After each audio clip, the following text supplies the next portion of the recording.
एक गरीब मोची की जो एक छोटे से गांव में अपनी पत्नी के साथ रहता था। मोची के घर के हालात दिन पर दिन बिगड़ते जा रहे थे। घर में जो भी राशन था वो भी खत्म होता जा रहा था। ऐसे ही एक दिन मोची ने अपनी पत्नी से कहा, अब मुझे और यहाँ नहीं रहना। यहाँ ना तो कोई कमाई हो पा रही है और ना ही कोई काम मिलता है। अरे पड़ोस का गांव बहुत बड़ा है, अब मैं वहाँ जाकर अपना मोचीगिरी का काम करूँगा। कुछ दिन घर से दूर रह लूँगा, कम से कम घर का खर्चा चलाने लायक कमाई तो हो जाएगी वहाँ। क्यों, वहाँ के लोगों के जूते चप्पल ज्यादा टूटे हैं क्या, जो आपको वहाँ जाकर ही मोचीगिरी करनी है? अरे अपनी जन्मभूमि में रहकर तो सिक्के कमाए नहीं जाते, पराए गाँव जाकर कमाएंगे ये पैसे। अगले दिन सुबह सुबह मोची चुपचाप अपने जूते चप्पल ठीक करने का सामान उठाकर दूसरे गांव की ओर निकल पड़ा। दोपहर होने तक वह पड़ोस के गांव माहुल बनी में पहुंच गया। हारा थका मोची जब माहुल बनी के बाजार में पहुंचा तो हैरान रह गया, क्योंकि वहां तो पहले से ही काफी मोची अपनी दुकान लगाए बैठे थे। अरे यहाँ तो पहले से ही इतने मोची अपनी दुकान लगाए बैठे हैं। ऐसे में मुझे अनजान मोची के पास ग्राहक कैसे आएगा? लगता है यहाँ से भी खाली हाथ ही जाना पड़ेगा मुझे। नहीं, खाली हाथ घर भी तो नहीं जा सकता। तभी मोची को ग्राहकों को अपने पास बुलाने की एक युक्ति सूझी। उसने अपनी दुकान लगाई और उस पर एक बोर्ड लगाकर बड़े बड़े शब्दों में लिख दिया, जूतों का अस्पताल। हमारे यहाँ जूतों का इलाज किया जाता है। नए जूते बनवा लो, नए जूते बनवा लो, या अपने पुराने जूते बिल्कुल नए जूतों की तरह बनवा लो। लोगों ने जब ये सब देखा तो उन्हें कुछ नया देखने को मिला। नए जूते बनवा लो, नए जूते बनवा लो, या अपने पुराने जूते बिल्कुल नए जूतों की तरह बनवा लो। जूतों का अस्पताल?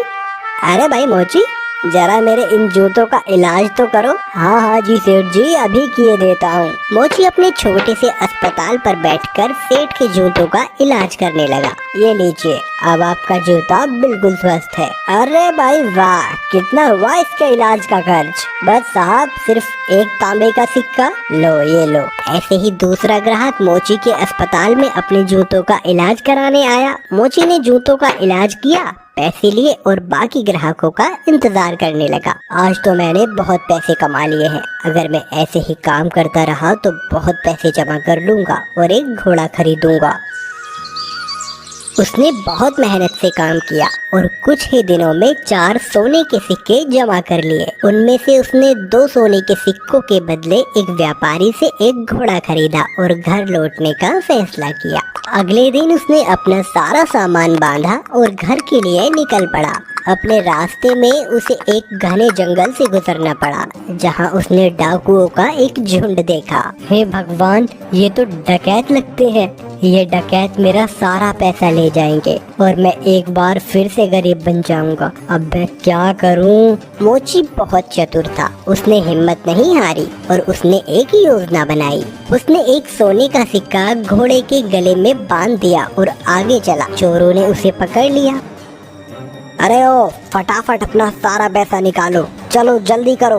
देखो, मैं एक गरीब मोची हूँ, मेरे पास इस घोड़े के सिवाय और कुछ नहीं है। कृपया मुझे जाने दो डाकू भाई। जैसे ही उसने ये सुना, घोड़ा रहका और उसके गले से वो सोने का सिक्का नीचे जमीन पे गिर गया। अच्छा मक्कार झूठे, हमसे झूठ बोलने की तेरी हिम्मत कैसे हुई? अगर तेरे पास कुछ नहीं था तो ये सोने का सिक्का तेरे पास कहाँ से आया? रुकिए, अभी मैं आपको सब सच बताता हूँ। दरअसल ये घोड़ा सोना उत्पन्न करता है, इसी वजह से मुझे सारे पैसे मिलते हैं। ठीक है, ये घोड़ा तुझे हमें देना होगा, हम तभी तुझे यहाँ से जिंदा जाने देंगे। नहीं, बिल्कुल भी नहीं। अगर मैं इसे तुम्हें दे दूंगा तो मेरे पास कुछ भी नहीं बचेगा। चलो, हम तुम्हें इसके बदले 50 सोने के सिक्के देंगे। ठीक है, पर एक बात का ध्यान रखना कि बारी बारी से अपने साथ इस घोड़े को रखना, वरना आखिर में तुम सब पैसे के लिए लड़ते ही रह जाओगे। मोची ने घोड़ा बेच दिया और घर लौट आया। वो बहुत खुश था कि उसे सोने के सिक्के मिले थे। इस पैसे से उसने अपने ही गांव में थोड़ी सी जमीन खरीदी। इस बीच डकैत भी घोड़े को लेकर अपने अड्डे पर पहुंच गए। वहां डकैतों के सरदार ने अपने आदमियों से कहा, इस गिरोह का सरगना होने के नाते इस घोड़े को सबसे पहले मैं रखूंगा। उन सब ने अपने सरदार की बात मानी और उस रात सरदार अपने अड्डे पर उस घोड़े के साथ सोया। अगली सुबह जब वो उठा तो उसने देखा कि वहाँ अस्तबल में कुछ भी नहीं था। उसने पूरा अस्तबल सही से देखा पर उसे कुछ नहीं मिला। वो जान गया कि इस मोची ने उसे बेवकूफ बनाया है। इस बीच एक और डकैत वहाँ आया। सरदार, आपको सोना मिला? हमें भी बताइए कि कितने सोने के सिक्के घोड़े ने उत्पन्न किए। तुम खुद ही ये पता लगा लोगे जब आज रात तुम खुद ही इस घोड़े को रखोगे। सरदार ने किसी से कुछ नहीं कहा क्योंकि वह अपने आप को बेवकूफ साबित नहीं होने देना चाहता था। एक एक करके सभी डकैतों ने घोड़े को अपने साथ रखा पर उनमें से किसी को कुछ नहीं मिला। वे सब समझ गए कि उन्हें बेवकूफ बनाया गया है। उस मोची ने हमें बेवकूफ बनाया है, अब हम उसे सबक सिखाएंगे। सरदार, उसने ये साधारण सा घोड़ा हमें 50 सोने की मोहरों में बेचा है। हम उससे अपना पैसा वापस लेंगे और हमें धोखा देने की जुर्रत की सजा देंगे। हाँ, चलो चलो। वे सब के सब मोची के घर की तरफ निकल पड़े। मोची अपने खेतों में काम कर रहा था। उसने सभी डकैतों को अपने घर की तरफ आते हुए देख लिया। मोची जल्दी से अपने घर में गया और अपनी पत्नी से बोला, अरे भाग्यवान, मेरी बात ध्यान से सुनो।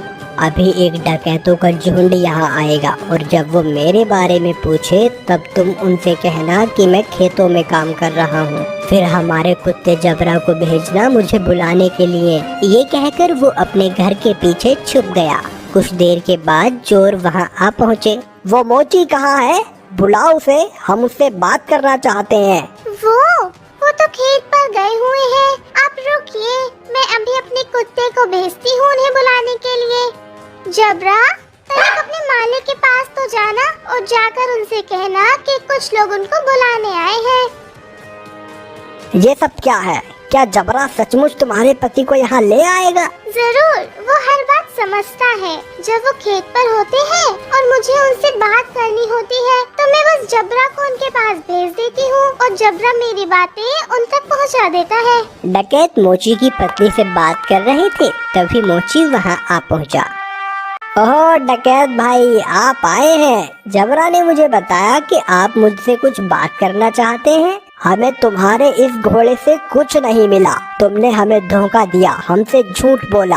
अरे आप कैसी बात कर रहे हैं? मुझे लगता है आपको कुछ तो गलतफहमी हुई है। आज जो कुछ भी मेरे पास है सब कुछ उस घोड़े की बदौलत ही है। अच्छा चलो ठीक है, हम तुम पर एक बार और विश्वास करते हैं, पर उसके बदले तुम्हें हमें ये कुत्ता भी बेचना होगा। अरे नहीं, बिल्कुल भी नहीं, मैं इस कुत्ते को तुम्हें नहीं बेच सकता।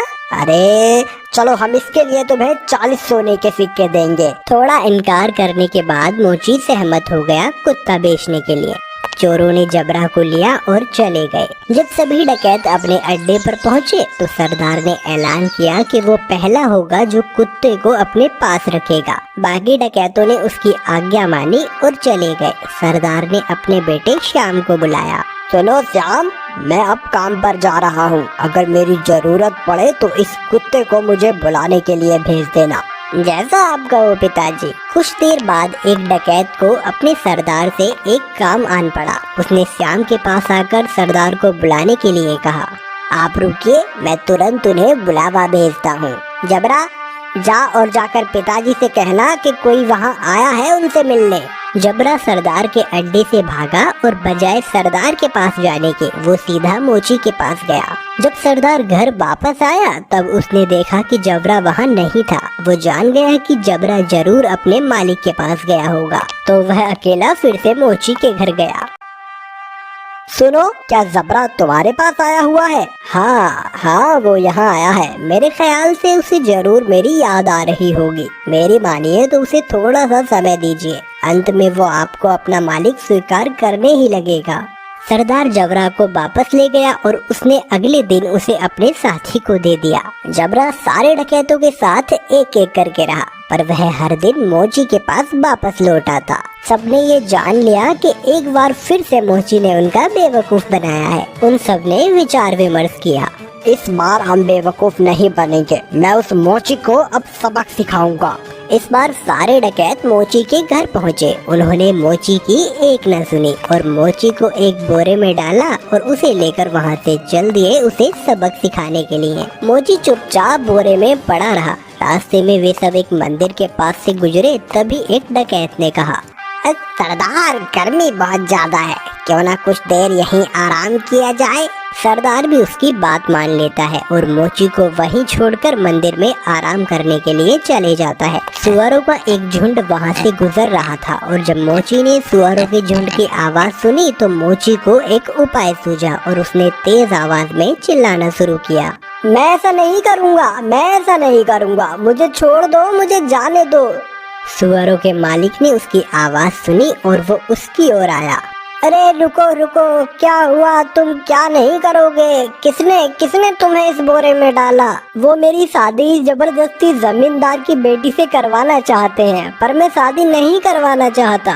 क्यों भाई, क्या तुम पागल हो? अगर मैं तुम्हारी जगह होता तो मैं यकीनन उसकी लड़की से शादी करता। अगर ऐसी बात है तो आओ, मैं तुम्हें बोरे में डाल देता हूँ और तुम जाकर उसकी लड़की से शादी कर लो। सचमुच? बेशक, लेकिन पहले मुझे बाहर तो निकालो। सुअरों के मालिक ने मोची को बोरे से बाहर निकाला और खुद बोरे के अंदर घुस गया। मोची ने उसे बांध दिया और उसके सुअरों को लेकर वहां से चला गया। शाम को डकैत मंदिर से बाहर आए, बोरे को लिया और चले गए।